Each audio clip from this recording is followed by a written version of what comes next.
ओम नमो भगवते वासुदेवाय। ओम नमो भगवते वासुदेवाय। ओम नमो भगवते वासुदेवाय। यः स्वानुभावम् अखिलं श्रुतिसारमेकम् आध्यात्मदीपम् अतितीर्षितां तमोऽन्धम् संसारिणां करुणयः पुराणगुह्यम् तं व्याससूनम् उपयामि गुरुं मुनीनाम्। नारायणं नमस्कृत्य नरं चैव नरोत्तमं देवीं सरस्वतीं व्यासं ततो जयमुदीरये। श्रवणतां स्वकतः कृष्ण पुण्यश्रवण कीर्तिनः हृदयन्तस्थो हि अभद्राणि विधुनोति सुहृत् सतां। नष्टप्रायेषु भद्रेषु नित्यं भागवत सेवया भगवती उत्तम श्लोके भक्तिर्भवति नैष्टिकी। कृष्णाय वासुदेवाय देवकी नंदनाय च नंदगोपकुमाराय गोविंदाय नमो नमः। जय श्री कृष्ण चैतन्य प्रभु नित्यानंद श्री अद्वैत गदाधर श्रीवासादि गौर भक्त वृंद। हरे कृष्णा कृष्णा कृष्णा हरे हरे, हरे राम राम राम हरे हरे। हरे कृष्णा कृष्णा कृष्णा हरे हरे, हरे राम राम राम हरे हरे। हरे कृष्णा कृष्णा कृष्णा हरे हरे, हरे राम राम राम हरे हरे। हरे कृष्णा। तो कल हमने श्लोक क्रमांक 43 को लिया था, नहीं 43 नहीं, सॉरी 44 को लिया था, जिसमें काफी अच्छी चर्चा हुई थी। 44 में कहते हैं, जो है नारद जी कहते हैं, हे राजन, सभी परिस्थितियों में चाहे आप आत्मा को नित्य मानो अथवा भौतिक देह को नश्वर, अथवा प्रत्येक वस्तु को निराकार परम सत्य में स्थित मानो, या प्रत्येक वस्तु को पदार्थ तथा आत्मा का अकथनीय संयोग मानो, वियोग की भावनाएं केवल मोह जनित स्नेह के कारण है, इसके अतिरिक्त कुछ भी नहीं है। तो शोक क्यों होता है, यहाँ पे कह रहे हैं स्नेह के कारण शोक होता है। तो हर स्थिति में तुमको, हे युधिष्ठिर महाराज, शोक करने की आवश्यकता नहीं है। चाहे तुम आत्मा जीव को जो है शाश्वत मानो, आत्मा मानो, चाहे जीव को शरीर मानो, नश्वर मानो, चाहे जीव को तुम दोनों ही मानो, नाश्वर भी मानो और जो है शाश्वत भी मानो। चाहे जीव को आप नाश्वर नहीं मानो, चाहे शाश्वत नहीं मानो, है ना। मतलब 4 कंडीशंस हो गई। उसको ध्रुवम मानो और अध्रुवम मानो, है ना। ध्रुवम पहले मानो, फिर अध्रुवम मानो, फिर दोनों मत मानो। अध्रुवम भी नहीं है और ध्रुवम भी नहीं है, फिर दोनों मान लो, ध्रुवम भी है और अध्रुवम भी। ठीक है, तो चारे परिस्थिति का हमने वर्णन कल कर लिया था, बहुत अच्छे से इसमें चर्चा कर ली, और मेरे को उम्मीद है कि सबको क्लियर हो गया होगा। पढ़ेंगे तो क्लियर होगा, वर्किंग करेंगे, नोट्स बनाएंगे तो क्लियर होगा, अदरवाइज 4 दिन बाद फिर भूल जाएंगे। शोक क्यों होता है? अज्ञान के कारण भ्रम जो होता है हमको कि मैं शरीर हूं, यह एक मोह का जो है एक उपमा है कि हम एक शरीर है, ये मोह है। और शरीर से जितने रिलेशन उत्पन्न होते हैं, हम उनको ये मानते हैं कि ये सब मैं हूं, मेरे कारण है, मैंने मेरे मैं और इनमें कोई भेद नहीं है। माँ अपने पुत्र में और खुद में भेद नहीं मानती है। तो ये मोह के कारण हो जाता है। और पुत्र को जो दर्द होता है, चोट लगती है, तो माँ को भी उतना दर्द होता है। तो ये सब मोह के कारण होता है, और इसी मोह के कारण स्नेह उत्पन्न हो जाता है, और स्नेह के कारण फिर शोक उत्पन्न हो जाता है। तो कल हमने इस पे बहुत चर्चा करी। आज हम चर्चा करेंगे कि जो है स्नेह जो है, कौन सा स्नेह फिर भी ठीक है, किसके लिए शोक नहीं करना चाहिए। ठीक है, तो 45 नंबर श्लोक में आज प्रवेश करेंगे हम।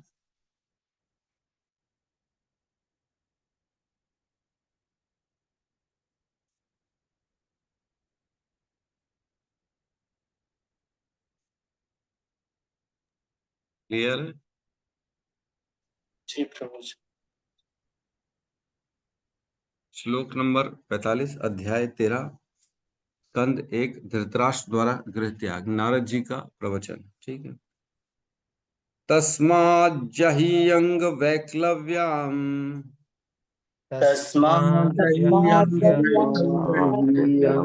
वैक्लव्यम ज्ञानकृत महात्मनः ज्ञानकृतमात्मनः ज्ञानकृतमात्मनः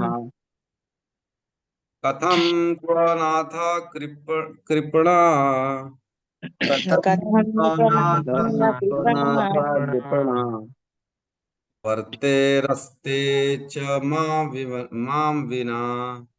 वर्तेरस्ते मा विना च मां विना तस्मात् जाहि अङ्गवैकल्यम् वैकल्यम्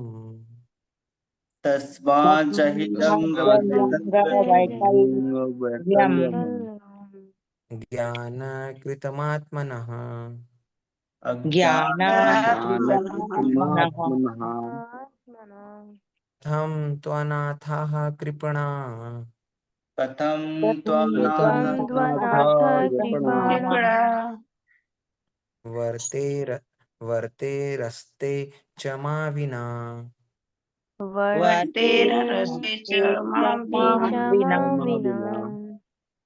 तस्माच्च हि अङ्गवैकल्यम् वैकल्यम् अज्ञानकृतम् आत्मनः ज्ञानकृतमात्मनः कथं त्वनाथः कृपणा कथं त्वनाथः कृपणा वर्तेरस्ते च मां विना वर्तेरस्ते च मा विना तस्माज्जङ्गवैक्लव्यम् तस्माज्जन्यवैकल्यम् वैक्लव्यम् अज्ञानकृतमात्मनः ज्ञानकृतमात्मनः कथं त्वनाथ कृपणा कथं त्वनाथः कृपणा वर्तेन्दस्ते च मा विना वर्तेरस्ते च मा विना हरे कृष्ण। धन्यवाद। अतएव तुम आत्मा को न जानने के कारण उत्पन्न अपनी चिंता छोड़ दो। अब आप यह सोच रहे हैं कि वे असहाय जीव तुम्हारे बिना किस प्रकार रहेंगे। ओम ज्ञानतिमिरन्धस्य ज्ञानाञ्जनशलाकया चक्षुरुन्मिलितं येन तस्मै श्रीगुरुवे नमः। श्रीचैतन्यमनोभीष्टं स्थापितं येन भूतले स्वयं रूपः कदा मह्यं ददाति स्वपदान्तिकम्। वन्देऽहं श्रीगुरु श्रीयुतपदकमलं श्रीगुरुन् वैष्णवांश्च श्रीरूपं सागरजातं सहगण रघुनाथान्वितं तं सजीवं साद्वैतं सावधूतं परिजनसहितं कृष्ण चैतन्य देवं श्रीराधा कृष्ण पादान् सहगण ललिता श्री विशाखान्वितांश्च हे कृष्ण करुणा सिंधु दीनबंधु जगतपते गोपेश गोपिका कांता राधा कांत नमस्तुते तप्त कांचन गौरांगी राधे वृंदावनेश्वरी वृषभानुसुते देवी प्रणमामि हरिप्रिये वाञ्छाकल्पतरुभ्यश्च कृपा सिन्धुभ्य एव च पतितानां पावनेभ्यो वैष्णवेभ्यो नमो नमः। नमो विष्णुपादाय कृष्णपृष्ठाय भूतले श्रीमते भक्तिवेदांत स्वामीति नामिने नमस्ते सारस्वती देवे गौरवाणी प्रचारिणे निर्विशेष शून्यवादी पाश्चात्य देश तारिणे जय श्री कृष्ण चैतन्य प्रभु नित्यानंद श्री अद्वैत गदाधर श्रीवासादि गौर भक्त हरे कृष्णा कृष्णा कृष्णा हरे हरे हरे राम राम राम हरे हरे कृष्णा। तो यहाँ इस श्लोक में बता रहे हैं तस्मात् जहि अंग वैक्लव्यम, है ना। अतः तुम छोड़ दो इसको जो अपने शोक को तुमने दिमाग में पाल के रखा है, अपनी मानसिकता जो विकलता है मानसिक की, वैक्लव्यम जो अपनी मानसिक विकलता को छोड़ो, है ना। जो तुमने दिमाग में अननेसेसरी शोक पाला हुआ है उसको छोड़ो। क्यों छोड़ो? ये क्योंकि अज्ञान कृतम आत्मनः, ये सब क्यों उत्पन्न हुआ है? क्योंकि तुम्हारे अज्ञान के कारण उत्पन्न हुआ है ना। तुमने जो अपना अज्ञान जो दिमाग में डाल के रखा है, आत्मा को क्या मानते हो, पता नहीं क्या जो भी मानते हो उसको, लेकिन अज्ञान के कारण ये शोक उत्पन्न हुआ है। और ऐसे शोक को, वैक्लव्य को छोड़ दो। आगे कह रहे कथम तो अनाथा कृपणा, और तुम क्या सोच रहे हो किस प्रकार मेरे चाचा जो बेचारे अनाथ है, अनाथ हो गए ना, अब घर से चले गए तो उनका कोई नाथ नहीं बचा, तो तुम अपने चाचा चाची और विदुर को अनाथ जान रहे हो। इसलिए वो, क्योंकि जंगल में उनको कोई देखने वाला नहीं है, उनके साथ कोई नहीं, इसलिए अनाथ मान रहे हो। और कृपण, कृपण क्यों मान रहे हो उनको? क्योंकि जो है तुम्हारे चाचा अंधे हैं, धृतराष्ट्र अंधे हैं, इसीलिए वो बोल रहा था कौन उनको देखेगा, कौन क्या खाएंगे, क्या पिएंगे, कैसे रहेंगे, कौन देखेगा। तो ये जो तुम्हारे अंदर भावनाएं हैं, इसको हटाओ। अज्ञान के कारण ये भावना है। अभी हमने सारी चीज समझाई कि शोक तुमको करना नहीं है। जो स्नेह के कारण शोक उत्पन्न होता है, और ऐसा स्नेह जो मोह के कारण उत्पन्न होता है, ऐसे ऐसे स्नेह और शोक का त्याग करो, है ना। और कह रहे हैं, वर्ते रस्ते च माम विना, आत्मा के अज्ञान के कारण जो तुम्हारे अंदर ये सारा का सारा कल्मश आया है, जो सारा शोक आया है, उसको तुम तुरंत त्याग दो, अभी के अभी त्याग दो। तो एक्चुअल में यहाँ कह रहे हैं कि युधिष्ठिर महाराज को कह रहे हैं कि तुम अपने आप को उनको उनका भर्ता मत मानो, है ना। ये समझ में आ रहा है कि नहीं? उनको लग रहा था युधिष्ठिर महाराज को कि मैं उनको सुरक्षा प्रदान कर रहा हूँ, मैं उनको खिला रहा हूँ, राज्य में रह रहे हैं तो यहाँ पे रहने से सब खा पी रहे हैं, वहां रहेंगे तो कौन खिलाएगा। हमको भी ये चीज भावना होती है, बच्चा चला जाता है बाहर, अरे क्या खाएगा, क्या पिएगा, कैसे रहेगा मेरा बच्चा अकेला वहां पे। अरे तो हम खाना खिला रहे हैं किसी को। देखो, यही भावना यहाँ पे है कि अपने आप को लोगों का भरता नहीं मानना चाहिए। मैं कुछ भी नहीं करता हूँ ये मानना चाहिए। लोग, कई लोग, अरे मैं चले जाऊंगा, मेरे घर वालों का क्या होगा, कौन देखेगा, कौन खिलाएगा, कौन पिलाएगा, है कि नहीं। माताओं को भी यही रहता है, अरे मैं घर से चले जाऊंगी तो खाना कौन बनाएगा, कौन खिलाएगा, बेचारे लोग कुछ नहीं खाएंगे। सब ऑटोमेटिकली धीरे धीरे ना लाइनअप हो जाता है, एक बार किसी के जाने की देर है, सब सेटलमेंट हो जाता है। इसलिए अपने आप को भरता कभी भी नहीं मानना चाहिए। यहाँ पे उनको लग रहा था कि मेरे चाचा चाची अंधे हैं, बेचारे कौन जाएगा, अनाथ हो गए वहां जंगल में जाके। तो ऐसी भावनाओं से शोक को छोड़ो। तो कौन से शोक को कर सकते हैं, है ना। ऐसे शोक का त्याग करो जो स्नेह के कारण है, और ऐसा स्नेह जो मोह के कारण है, अज्ञान के कारण जो मोह हो गया, ऐसे शोक को छोड़ दो। लेकिन इसके अलावा जो दूसरा शोक है उसको भले मत छोड़ो। जो ज्ञान के कारण और अज्ञानता के कारण, दोनों में भेद समझना जरूरी है। अज्ञानता क्या है कि मैं शरीर हूं, और शरीर के अटैचमेंट से खुद को हम जोड़ लेते हैं, इसके कारण जो मोह होता है उसको उस मोह के कारण शोक जो हो रहा है उसको छोड़ो। लेकिन जो ज्ञान से मोह उत्पन्न हुआ है, सपोज करो कृष्ण के प्रति या कृष्ण के भक्तों के प्रति, अगर उसमें शोक हो रहा है तो उसको तुम रख सकते हो, है ना। ये अर्थ है बेसिकली। जैसे भगवान का विरह हो रहा है ना, भगवान के भक्तों से विरह हो रहा है, भगवान के प्रसाद से विरह हो रहा है, तो ऐसा शोक रख सकते हो। रो रहे लोग भगवान के लिए, कई लोग रोते हैं, हम तो खैर बहुत नीचे स्तर पे है, लेकिन जो उन्नत शुद्ध भक्त है ना, उनके आंख से भगवान के विरह में आंसू निकलते हैं। प्रभुपाद के भी आंख से आंसू बहुत निकलते थे, माला करते थे और आंख से आंसू निकलना चालू हो जाते थे। ऐसे बहुत से भक्त हुए जिनके आंख से आंसू निकलती, क्यों? क्योंकि उनको भगवान का विरह फील होता है। तो ऐसे विरह की भावना से शोक जो हो रहा है उसको भले आप रख सकते हो, कोई प्रॉब्लम नहीं, क्योंकि वो ज्ञान है। वो हमारे असली स्वरूप के कारण हमारे अंदर ये विरह हो रहा है। क्यों हो रहा है? क्योंकि मैं कृष्ण का अंश हूँ, मेरे को वापस कृष्ण के पास जाना है, ये भावना रहनी चाहिए।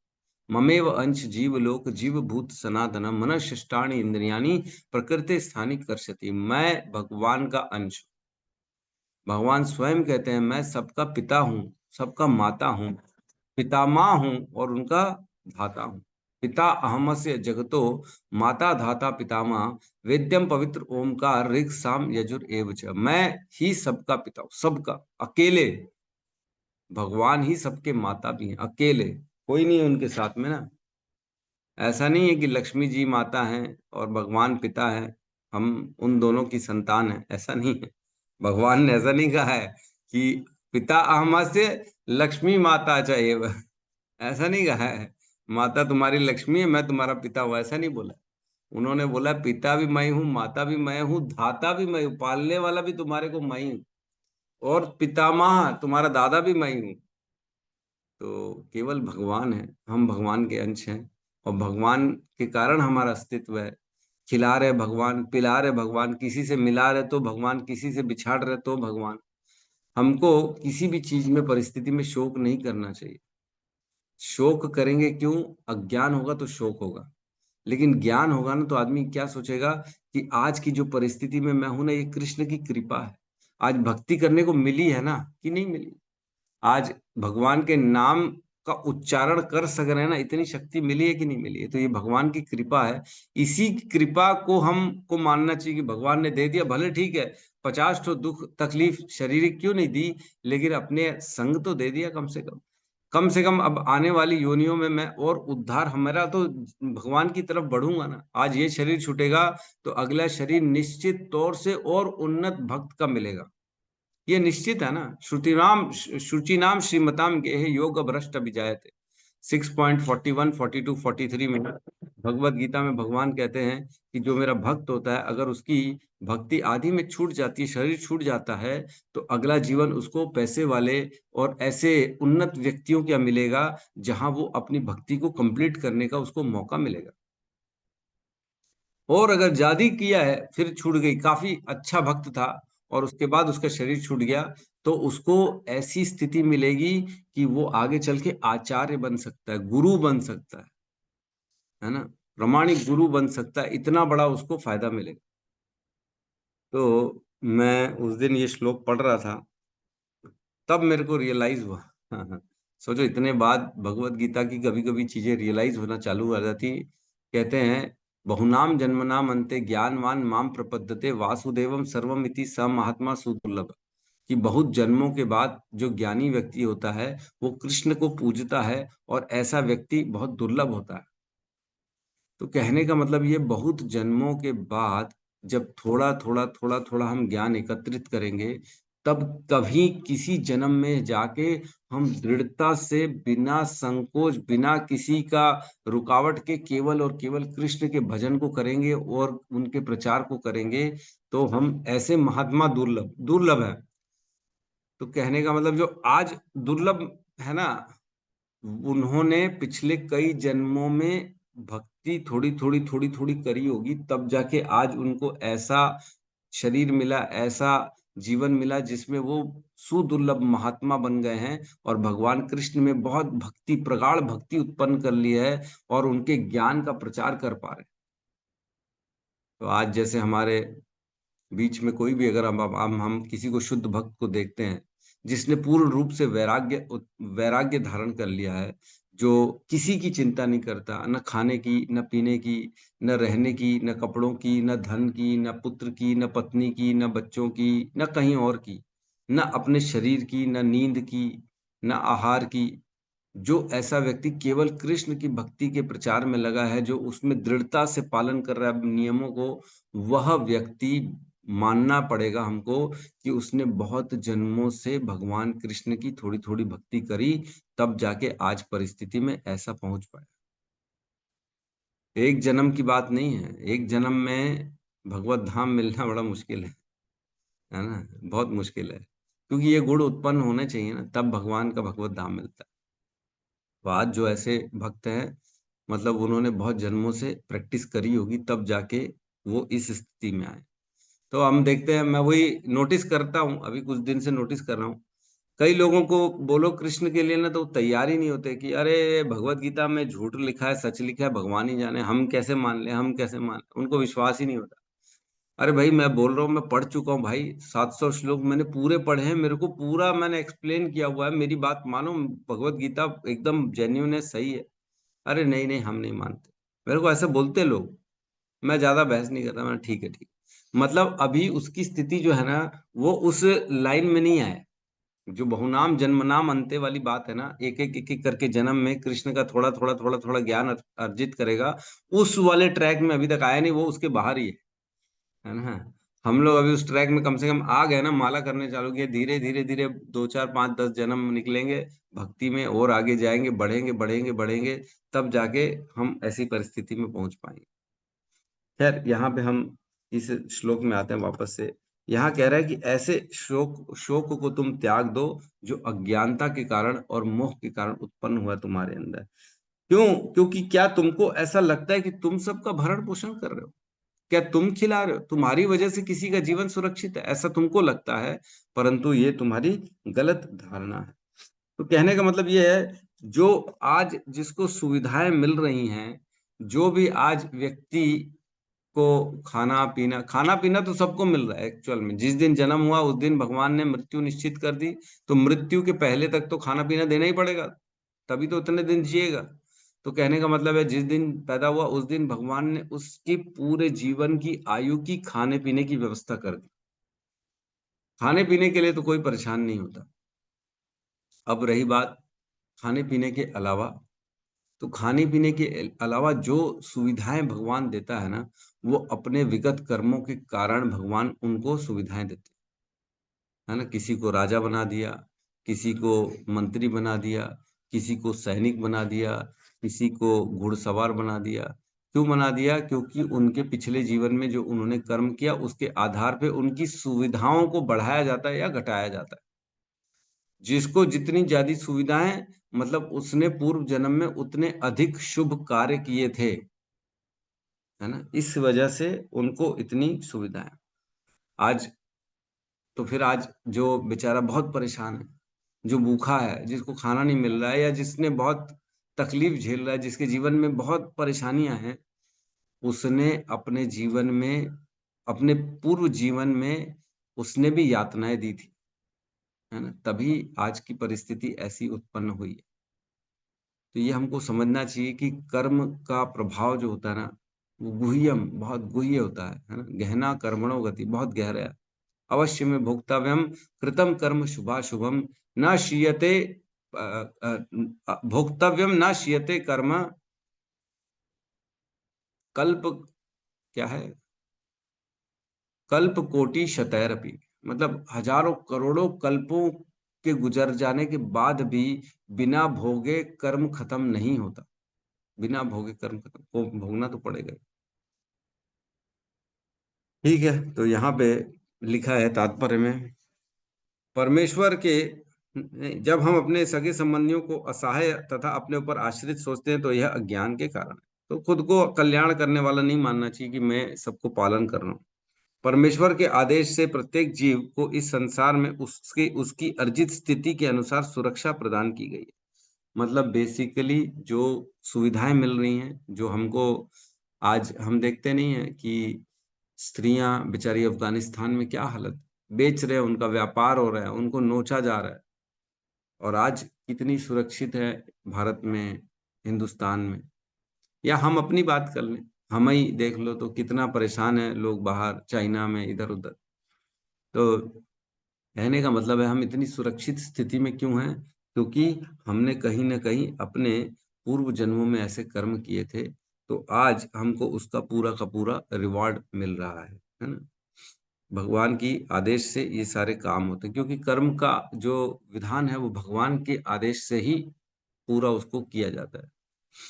ठीक है, मनुष्य केवल अपना कर्तव्य पालन करना चाहिए, मनुष्य को और कुछ नहीं करना चाहिए। उसको नहीं सोचना चाहिए कि मैं दे रहा हूँ, मेरे कारण लोग रह रहे हैं, मेरे कारण लोगों का भरण पोषण हो रहा है, मैं खिलाने वाला हूँ, कर्ता मैं, हम बलवान, अहम सुखी, सब मैं हूँ। ऐसा नहीं सोचना चाहिए।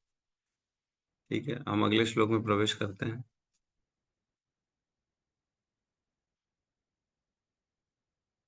46, ये भी बहुत इंपॉर्टेंट श्लोक है। यहाँ पे बहुत इंपॉर्टेंट श्लोक है, इसको हम चर्चा करेंगे अच्छे से। काल कर्म गुणाधीनो काल कर्म गुणाधीनो कालकर्मगुणाधीनो देहो अयम पंच भौतिकम देहो देहोऽयं भौतिकम् भौतिकः कथम अन्यस्तु गोपाये कथं मन्यस्तुगोपाये सर्पग्रस्तो यथा परम। सर्वग्रस्तो यथा सर्वग्रस्तो परम् यथा परम्। काल कर्म गुणाधीनो कालकर्मगुणाधीनो देहो अयं पांचभौतिक देहोऽयं पञ्चभौतिकः कथं मन्यास्तु गोपाये कथमन्यासुगोपायेत सर्पग्रस्त यथा परम् सर्पग्रस्तो यथा परम् काल कर्म गुणाधीनो कालकर्मगुणाधीनो देहो अयम पांच भौतिकः देहोऽयं पांचभौतिकः कथम मन्यास्तु गोपायेत कथं कथमन्यास्तु गोपायेत सर्पग्रस्तो यथा परम सर्पग्रस्तो सर्पग्रस्तो यथा परम् कालकर्मगुणाधीनो काल कर्म गुणाधीनो देहो अयं पांचभौतिकः देहो अयम पांच भौतिकः कथम् अन्यास्तु गोपायेत् कथमन्यास्तु गोपायेत सर्पग्रस्तो यथा परम् सर्पग्रस्तो यथा परम सर्पग्रस्तो यथा परम हरे काल कर्म गुणाधीनो काल कर्म गुणाधीनो कालकर्मगुणाधीनो देहो अयम पांच भौतिकः देहो अयम पांच देहोऽयं भौतिकः पांचभौतिकः कथमन्यास्तु गोपाये कथम मन्यास्तु कथमन्यास्तु गोपायेत गोपायेत् सर्पग्रस्तो यथा परम सर्पग्रस्तो यथा सर्पग्रस्तो परम यथा परम् हरे कृष्ण। पांच तत्वों से निर्मित यह स्थूल भौतिक शरीर पूर्व से ही सनातन काल कर्म तथा भौतिक प्रकृति के गुणों के अधीन है। तो किस प्रकार से यह अन्य व्यक्तियों की रक्षा कर सकता है जबकि यह स्वयं सर्प के मुंह में फंसा हुआ है। बहुत इंपॉर्टेंट श्लोक है, बहुत इंपॉर्टेंट, याद कर लें तो बहुत अच्छा है, याद करना चाहिए इस श्लोक को।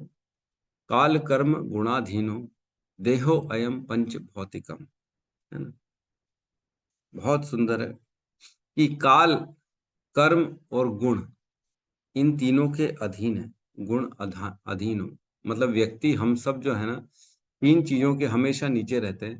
काल के नीचे रहते हैं, कर्म के नीचे रहते हैं और गुणों के नीचे रहते हैं। ये तीनों का हमारे ऊपर शासन चलता है। बेसिकली हम इन तीनों के अधीन हैं और जो ये चाहते हैं हमको वो करना ही पड़ता है, कई बार मजबूरी में, कई बार खुशी से, लेकिन हमको पता ही नहीं पड़ता है। बड़ी बात है कि लोगों को पता ही नहीं पड़ रहा है कि वो काल कर्म और गुण के अधीन है। उनको लगता है मैं स्वतंत्र हूं और वो अपनी मर्जी से काम कर रहे हैं, उनको लग रहा है, लेकिन वो अधीन है। उनको लग रहा है मैं तो अपनी मर्जी से काम कर रहा हूँ। जैसे एक व्यक्ति को मैंने कल परसों बोला था, मैंने कहा यार ला दे तेरे नाम से कुछ, मैं डोनेशन बनवा देता हूँ इस्कॉन की, 5-7 हजार दे दे, वहां पे हमको जरूरत है। अभी दरी की जरूरत थी तो मैंने व्हाट्सएप मैसेज किया था 10,000 रुपए के लिए। तो भगवान की कृपा से, कृष्ण की कृपा से 2 घंटे के भीतर ही 10,000 रुपए की व्यवस्था हो गई। 2 घंटे मात्र लगे। सब इतने उन्नत और श्रद्धावान भक्त हैं जिन्होंने तत्क्षण फोन करके, मैसेज करके 1,000, 500, 1,100, 2,000, 3,000 सब दे दिया उन्होंने। तो इस प्रकार तत्क्षण पैसे आ गए। तो मैं वही कह रहा हूँ, मैंने किसी को बोला, मैंने कहा ला दे तेरे नाम से 3-4 हजार की एक पर्ची बनवा देते, तू भी सेवा कर दे। तो बोले नहीं नहीं, मैं इस्कॉन में नहीं देता। मैंने क्यों नहीं देता भाई? बोले ये सब मेरे को नहीं समझ में आता, मैं कोई मंदिर में ही नहीं देता हूँ। बोले क्यों? बोले मेरे को लगता है गरीबों को, बच्चों को खाना दो, टॉफी दो, चॉकलेट दो, उनकी खुशी में हमको, मेरे को अच्छा लगता है, मैं वो काम करता।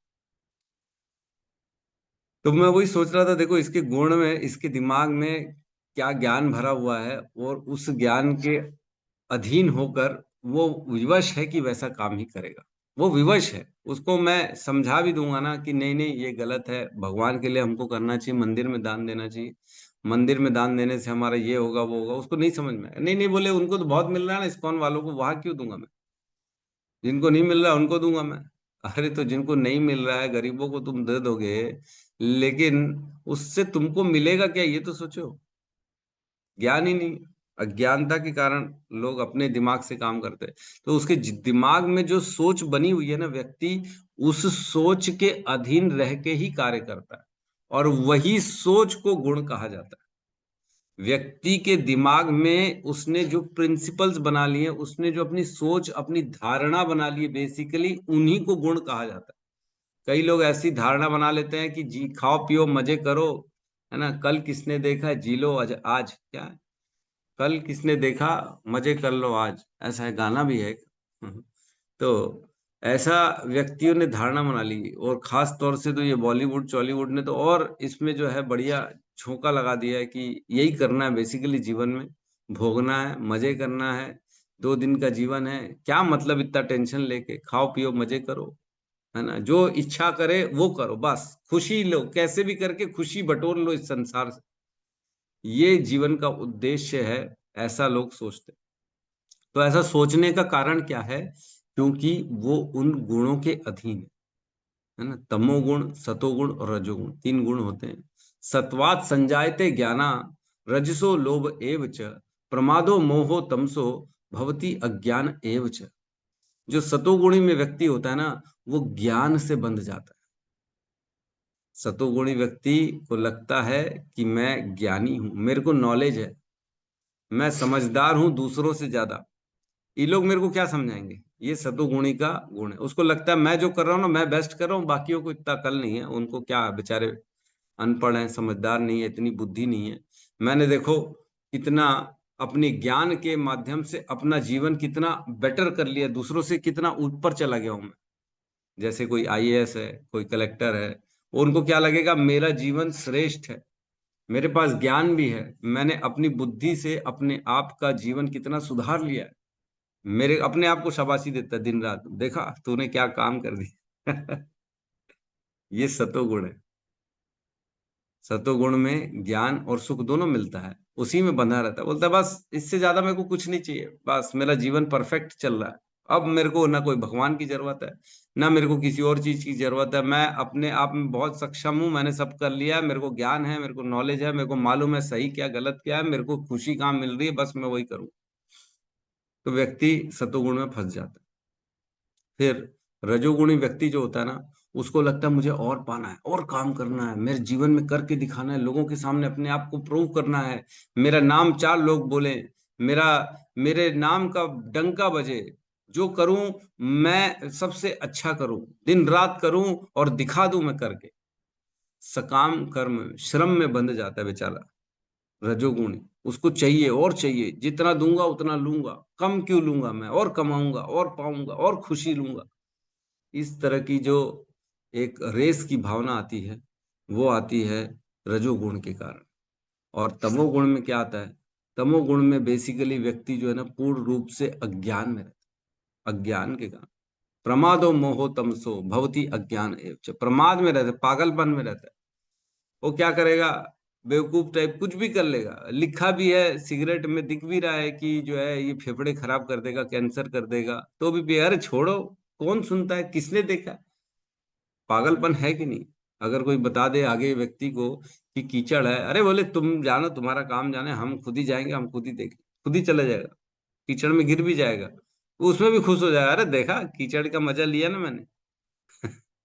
बेसिकली वो अज्ञान में फंसा हुआ है, उसको लगता है कल क्या है, आज क्या है, कुछ नहीं है, जो है बस अभी मजे करो, जी लो, पी लो, खा लो, किसी को जो इच्छा है वो करो।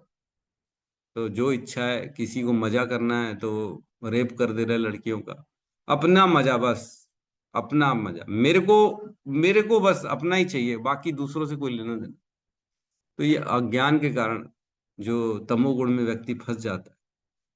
तो हम कहने का मतलब ये है कि काल कर्म गुणाधीनो, ये 3 गुण के में व्यक्ति फंसा हुआ है, काल में फंसा हुआ है। सबसे बड़ी बात, किसके जीवन में काल नहीं? समय का उतार चढ़ाव सबके जीवन में। काल, समय आता है सुख लेके, समय आता है सुख लेके चला भी जाता है ना। मात्रा स्पर्शस्तु कौन तु शीतोष सुख दुख अगाम अपाइन अनित्या तान तितिक्षसु भारत। व्यक्ति के जीवन में सुख दुख तो ऐसे आते हैं जैसे मौसम, इसमें अपने आप को जो है लिप्त नहीं करना, इसमें अपने आप को फंसाना नहीं, सुखों में फंसाओ मत, दुखों में फंसाओ मत। लेकिन व्यक्ति फंस जाता है, भौतिक व्यक्ति जो बद्ध अवस्था में, वो सुख में सुखी होता है, दुख में दुखी होता है। काल जो है ना, कालेन सर्वत्र गंभीर रहनसा, काल के कारण ही व्यक्ति के जीवन में सुख और दुख आ रहा है। काल को मृत्यु भी कहा जाता है। भगवान कहते हैं सर्वहरश्च मृत्यु अहम, मृत्यु सर्वहरश्च, मैं सबके जीवन में हर चीज हर लेता हूँ मृत्यु के रूप में। कालो अस्मि, भगवान कहते हैं काल भी मैं हूँ। पिछले कुछ श्लोकों के पहले ही पूछा था हमने पढ़ा था, उसमें भगवान ने कहा था अपना क्या कहते हैं, प्रतिक्रिया यस्य न, प्रतिक्रिया यस्ये न, कौन सा श्लोक था, 19 नंबर श्लोक था,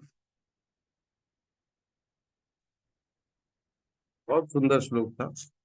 उसमें कहते हैं प्रतिक्रिया न यस्य कुतश्चित करहिचित प्रभो स एष भगवान कालः सर्वेषाम न समागत। इस भौतिक संसार में कोई भी व्यक्ति इस भयावह स्थिति का निराकरण नहीं कर सकता। शाश्वत काल के रूप में पूर्ण पुरुषोत्तम भगवान हम सबके पास आ पहुंचे। इसकी प्रतिक्रिया कोई नहीं कर सकता काल की, चाहे जितना दिमाग लगा लो, इससे छुटकारा पाना इम्पॉसिबल। प्रतिक्रिया न यस्य कुतश्चित करहिचित प्रभु, किसी व्यक्ति के द्वारा, किसी शक्ति के द्वारा इसकी प्रतिक्रिया नहीं हो सकती। स एष भगवान काल, वो तो स्वयं जो काल है वो कौन है, भगवान है। वो उस भगवान से अभिन्न है काल। और सर्वेषाम न समागत, और ऐसा कोई है नहीं जो ये बोले कि मेरे पास काल नहीं है। भगवान सबके पास काल के रूप में पहुंचेंगे, निश्चित तौर से पहुंचेंगे।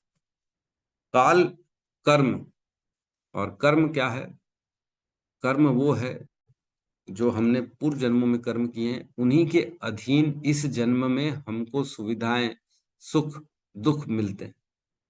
सब लोग रोना गाना गा रहे हैं, अरे बाप रे मेरे जीवन में तो ये परेशानी, मेरे जीवन में वो परेशानी। अरे तुमने जीवन को समझा, तुमने ये नहीं समझा कि जीवन में परेशानी क्यों आती है। अगर कोई समझ जाएगा जीवन में दुख क्यों आ रहा है, वो आज अपने कर्मों को सुधार लेगा। इतने लोग परेशान हैं, लोग रो रहे सुबह से शाम तक, लेकिन फिर भी काम कैसे कर रहे हैं, नॉनवेज खाएंगे, दारू पिएंगे, लोगों को मारेंगे पीटेंगे, गलत काम करें, अनाचरण करेंगे। तो अनाचरण करोगे तो आगे चल के फिर दुख को ही तुमने न्योता दे दी आज के कर्मों के द्वारा। तो बेसिकली 3 काल कर्म गुणाधीनो देहो अयम पंच भौतिकम। और ये जो देह है, हमारा जो शरीर है, ये पंच तत्वों से बना है। भूमि, गगन, वायु, आकाश, और नहीं, हाँ, भूमि, गगन, वायु, अग्नि और जल, इन 5 तत्वों से बना है हमारा शरीर। और ये 5 तत्व हम जानते प्रकृति के द्वारा निर्मित होते हैं। और प्रकृति जो होती है वो गुणों के द्वारा बनती है ना। गुणों से, 3 गुणों से प्रकृति बनती है। और प्रकृति में ये 8 तत्व होते हैं। अपरा प्रकृति हमने पढ़ा है, भूमि रापो अनल वायु खम मनो बुद्धि रेव च अहंकार इति में भिन्ना प्रकृति अष्टधा। 7वें अध्याय में 8 तरह से भगवान की अपरा प्रकृति होती है, जो 5 तत्व होते हैं, मन बुद्धि अहंकार। ये 8 तत्वों से बनती अपरा प्रकृति, जिससे हमारा शरीर बनता है ना। तो इस प्रकार कथम अन्यस्तुम गोपायेत, तो जब तुम खुद ही बने हो 5 तत्वों से, तुम खुद ही काल के भी अधीन हो, तुम कर्म के भी अधीन हो, गुणों के भी अधीन हो, तो तुम ये कैसे बोल सकते हो कि तुम किसी और की रक्षा कर रहे हो। कथम अन्यस्तुम गोपायेत, तुम कैसे किसी की रक्षा कर सकते हो जब तुम खुद काल के अधीन हो, तुम खुद कर्म के अधीन हो, तुम खुद गुणों के अधीन हो, तो तुम कैसे किसी की रक्षा कर सकते हो। जैसे कि सर्प ग्रास तो यथा परम, जैसे एक व्यक्ति सर्प के मुंह में घुस चुका है, प्रवेश कर चुका है, फंस चुका है, तो वो दूसरे की रक्षा कर सकता है क्या भला। हर व्यक्ति जिस दिन पैदा हुआ उस दिन वो सर्प के मुंह में प्रवेश कर गया। अब कितने दिन तक सर्प उसको बचा के रखा है उसकी बात अलग है। हर किसी के लिए बस धीरे धीरे निगल रहा है सर्प, धीरे धीरे पैर से चालू किया है, धीरे धीरे धीरे धीरे पूरे शरीर को निगल लेगा एक दिन, और उस दिन हमारी आयु खत्म हो जाएगी। हम ये समझ ही नहीं पा रहे कि हम सांप के मुख में ऑलरेडी प्रवेश कर चुके हैं, बस गिनती के कुछ दिन बाकी हैं, बस उसके बाद हमारी सांसें थमने वाली। हम कैसे किसी की रक्षा कर सकते।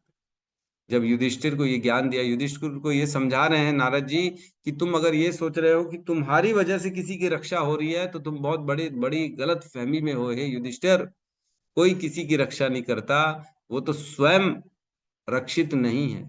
व्यक्ति खुद रक्षित नहीं है, उसको तो ऑलरेडी काल के रूप में सांप जो है पकड़ के बैठा है, किस दिन दबोच देगा पता नहीं पड़ेगा। बहुत सुंदर श्लोक है ये वाला। इसमें कुछ श्लोकों का वर्णन है। हम एक श्लोक को ले रहे हैं 3.31.44, है ना। उसमें कहा गया है, इस प्रकार अपने सकाम कर्मों के अनुसार जीवात्मा को भौतिक मन तथा इंद्रियों से युक्त उपयुक्त शरीर प्राप्त होता है। जब उसकी विशिष्ट कर्म का फल समाप्त हो जाता है तो इस अंत को मृत्यु कहते हैं, और जब कोई विशेष प्रकार का फल प्रारंभ होता है तो उस प्रारंभ को जन्म कहते हैं। बहुत इंपॉर्टेंट श्लोक है जिसमें जन्म और मृत्यु की डेफिनेशन बताई है कि जन्म किसको कहते हैं और मृत्यु किसको कहते हैं। लोग क्या सोचते हैं, अरे जन्म शरीर आ गया, बेचारा बच्चा हमारे घर में आया, जन्म हो गया, मृत्यु अब तो सांसें खत्म हो गई, खत्म हो गई। नहीं नहीं, ऐसा नहीं है। शरीर कब मिलता है, किसी का जन्म कब होता है और कब शरीर छूटता है, उसकी मृत्यु कब होती है, ये सारी चीजें लिखी हुई है शास्त्र। कब होता है, क्यों होता है, समझना चाहिए हमको।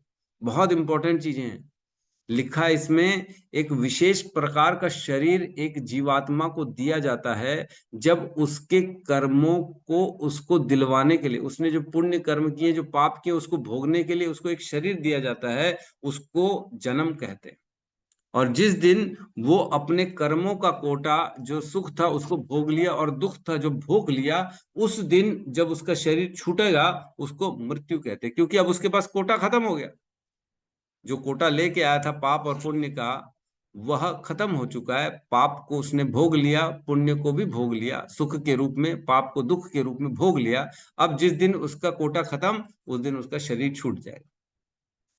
कहते हैं ऐसे शास्त्र में कि व्यक्ति को सांसें गिनती से मिलती हैं। जो सांसें मिलती है ना हमको, जातस ही ध्रुव मृत्यु ध्रुवम जन्म मृतस्य च तस्माद अपरिहार्यते ना त्वं शोचित तुम अर्हसि। जाते साथ, जन्म मिलते साथ व्यक्ति की मृत्यु निश्चित हो जाती है। जैसे ही जन्म लेते हैं तुरंत एक साया हमारे साथ खड़ा हो जाता है, शरीर के साथ, तुरंत उसी क्षण जन्म हुआ उसी के साथ खड़ा हो गया। कौन खड़ा है? मृत्यु खड़ी है उसकी। जहां जहां जाएगा वो साया उसके पीछे पीछे चलेगा, मृत्यु। जब उसका देखेगा कर्म पूरे कंप्लीट हो गए, उसने पुण्य और पाप पूरे भोग लिए, तब तुरंत उसको पकड़ लेगा। ऐसा होता है ना, हम वीडियो गेम खेलते हैं, एनर्जी रहती है तब तक कोई छू नहीं पाता आजू बाजू में, जैसे ही उसकी एनर्जी खत्म होती है सब पकड़ लेते हैं उसको, खा जाते हैं उसको। तो वैसे ही है, जब तक पाप और पुण्य का कोटा लेके व्यक्ति जिस स्पेशल कोटे को लेके जन्म पाया है वो भोग लेगा, तब उसके बाजू में खड़ी है मृत्यु, उसको दबोच लेगी। तो व्यक्ति कहते हैं कि अरे बाप रे, तो हमारा क्या सब कुछ निश्चित है? यस, जो भोगना है वो निश्चित है, सुख और दुख कितना मिलेगा जीवन में वो निश्चित है, लेकिन ये निश्चित नहीं है कि हम क्या नए कर्म बनाएंगे। नए कर्म बनाना ये हमारे ज्ञान के ऊपर है। हम अपने विवेक से अपने आने वाली योनियों के लिए नए कर्म बना के उनके उस जीवन में नए रूप से, मतलब भगवान की भक्ति करके, ये पाप और पुण्य से छुटकारा पा सकते हैं।